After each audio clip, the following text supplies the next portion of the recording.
welcome, ladies and gentlemen. I'm going to be talking about a call for prioritising health and harm reduction in reforming drug policies. When I get this thing to work. Arrow. I did. Oh, there we are. That one. Okay. Thank you.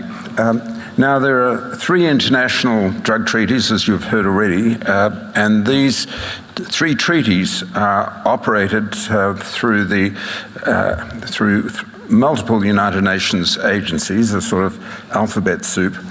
And if your country has signed and ratified these treaties, then your country is required to pass criminal laws which require criminal sanctions for people who possess or use or sell drugs of these kinds. And almost every country in the world participates in these systems. Just as noteworthy is the fact that politicians in almost all countries use very harsh language to refer to people who use drugs, and the majority of government expenditure which is allocated to illicit drugs by governments is spent on supply control. So it's spent on things like customs, police, courts and prisons. In Australia, for example, 66% of such expenditure is allocated to law enforcement, only 1% to harm reduction. The academic debate about this subject is now over. It's very clear that drug prohibition has been an abject failure, and I have a forthcoming publication next month in the Australian New Zealand Journal of Criminology, which provides a lot of data about the extent of that failure, both national and international data. The drug market has soared. Production's increased, consumption's increased, and more dangerous drugs and more dangerous practices of taking drugs have replaced less dangerous drugs and less dangerous ways of administration. And as Kate Dolan has just explained to you, it's been much harder to protect public health, especially to control HIV among and from people who inject drugs. So the introduction of effective measures has been delayed, and the expansion of those measures once they've been introduced has been slowed.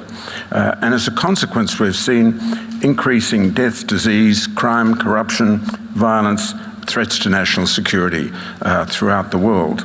In this country, for example, we saw a 55-fold increase in the rate of heroin-related deaths between 1964 and 1997, a 55-fold increase. And what sustains this ineffective policy is bad politics. Is good politics. Bad policy has become good politics. This is now increasingly recognised, as has already been mentioned, and even UN Secretary-General Ban Ki-moon has made the following comment, and the emphasis is not his, it's mine, and he said, "In addition to criminalising HIV transmission, many countries impose criminal sanctions for same-sex sex, commercial sex and drug injection. Such laws constitute major barriers to reaching key populations with HIV services. Those behaviours should be decriminalised, and people addicted to drugs should receive health services for the treatment of their addiction." So these sort of sentiments are no longer controversial. What needs to change? Well, the threshold question is redefining the issue of drugs as predominantly a health and social issue, changing away from the predominant definition of a criminal justice issue. And such a change in definition would have funding implications. It would mean the need to increase health and social spending. Policy has to be based on evidence, and the human rights of all citizens have to be respected. And governments will need to allocate spending according to the return on investment to taxpayers rather than on sentimental and historical arrangements. Specifically, as Kate Dolan's mentioned, we need more spending on demand reduction and harm reduction. Now, these changes are already starting. In the first phase of these changes, we had the Netherlands changing towards a health and social orientation already in the 1970s. This was followed by Switzerland in the 1990s, and very clearly by Portugal in July 2001. The new changes are principally occurring in the Americas. In 2011, Bolivia left the 1961 convention and was able to rejoin the convention 2 years later, minus a paragraph which it objected to, which required criminal sanctions for people who were chewing coca leaf, something that their indigenous people in Bolivia and other South American countries had been doing for hundreds of years and was relatively harmless. Then we've already had reference to the Global Commission on Drug Policy in 2011, which made it very clear that the policy had failed. And then we've had the UNDP Global Commission on HIV and the Law.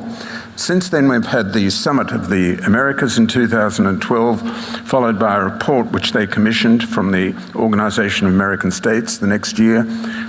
We all know about what's happened in Colorado and Washington states with a 55% majority deciding to voting to support taxation and regulation of cannabis.